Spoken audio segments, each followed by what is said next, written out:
Avez-vous vu passer ce Deluxe X-Men en librairie, en version française chez Panini? Ça s'appelle X-Men, le procès de Magneto.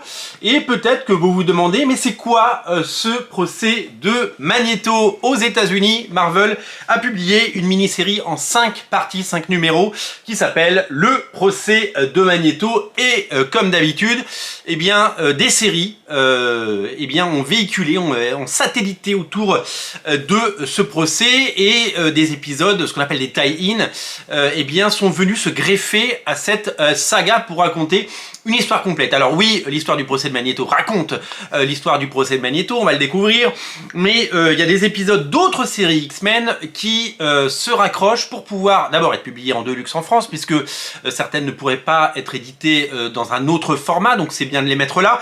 Ça permet de faire un bel album, les Deluxe sont toujours des albums très soignés, vous le savez.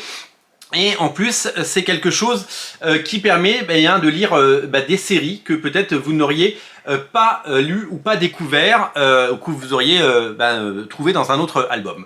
Dans cet album, on retrouve donc les 5 numéros de Magneto, le procès de Magneto, et nous on trouve également les 10 premiers épisodes, sauf le 4, le 4 qui doit être corrélé à un crossover, si je me souviens bien, de la série X-Factor époque Krakoa. Vous savez que X-Factor va être relancé après Krakoa, avec le retour d'Avoc et le retour d'une série qui sera à la solde du gouvernement, un petit peu comme à l'époque. Donc la série X-Factor de 2020 prend corps là-dedans. Donc vous avez les 10 premiers numéros. Donc en fait, il y a principalement des épisodes de X-Factor. Pourquoi des épisodes de X-Factor? Parce que sous l'ère Krakoa, la série X-Factor, donc Factor X, c'est l'équipe qui régule un petit peu cette histoire, vous savez, de résurrection des héros, parce que Krakoa peut régénérer l'ensemble des mutants qui sont morts, ce qui a industrialisé la mort de nos personnages, et qui a bien entendu un peu dénaturé le côté épique et le côté un petit peu tragique de certaines morts de certains personnages, puisqu'ils peuvent revenir, et que grâce à Cerebro, ils peuvent récupérer les souvenirs et tout le background. Donc du coup, un personnage peut revenir plusieurs fois. Et pendant ces 5 dernières années, les éditeurs et scénaristes de Marvel ne s'en sont pas privés. Donc, qui travaille sur ces épisodes? Eh bien, donc la couverture, c'est Valerio Schiti, un dessinateur que j'aime beaucoup. Pourquoi le procès de Magneto d'abord, et après on parlera du contenu. Le procès de Magneto, comme vous pouvez le voir sur cette image, Wanda, il lui est arrivé des bricoles, elle est morte, et il y a tout accuse Magneto, et donc ça va être son procès. C'est un peu Anatomie d'une chute, mais de Magneto. Vous voyez ce que je veux dire? Donc nous allons pouvoir découvrir ce récit. Qui sont les auteurs qui ont travaillé sur ce Deluxe, et donc sur les 2 séries.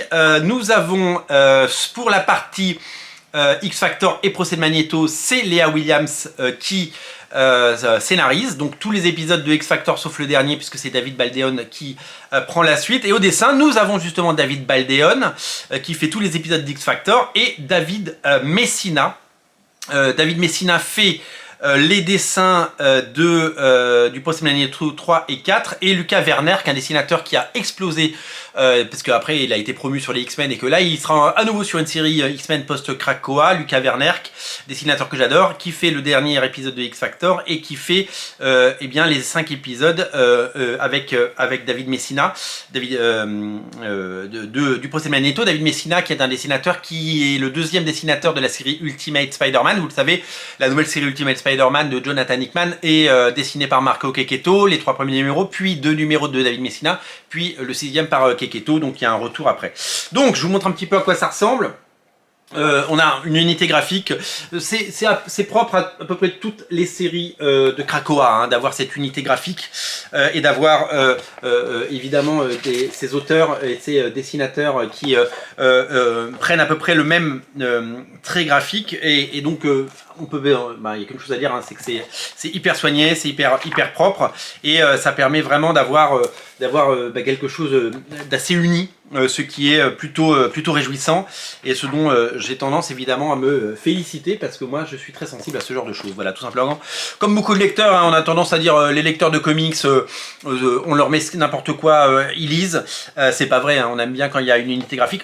Ce qu'on préfère, c'est quand il y a un seul dessinateur, mais alors là, c'est une époque révolue, ou alors il faut aller du côté de l'indépendant.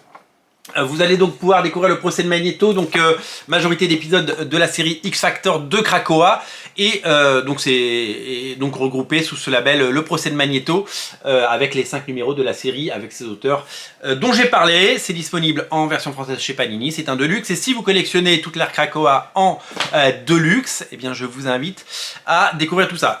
Moi ce que j'aurais aimé à la fin, c'est que il nous fasse, parce que je ne l'ai pas trouvé, il nous fasse une sorte de récap à la fin, parce qu'on a des biographies à la fin, vous voyez, mais un récap de la chronologie X-Men Krakoa en Deluxe, parce que globalement, si j'ai bien compris, tout va sortir en Deluxe. Il y a déjà, depuis d'ailleurs, des Deluxe qui sont sortis que je n'ai pas encore, et puisqu'il y a celui des X-Men de Jerry Duggan et Pepe Larraz qui me fait très envie, je ne vous cache pas, et Immortal X-Men que je n'ai pas lu et que j'ai très envie de lire également parce que tout le monde en dit le plus grand bien. Voilà, ça s'appelle Le procès de Magneto et c'est disponible en Deluxe chez Panini. Allez le découvrir en librairie dès ce week-end. Vous n'avez plus qu'à aller pousser la porte d'une librairie et regarder eh bien, la beauté de ces choses-là. Salut!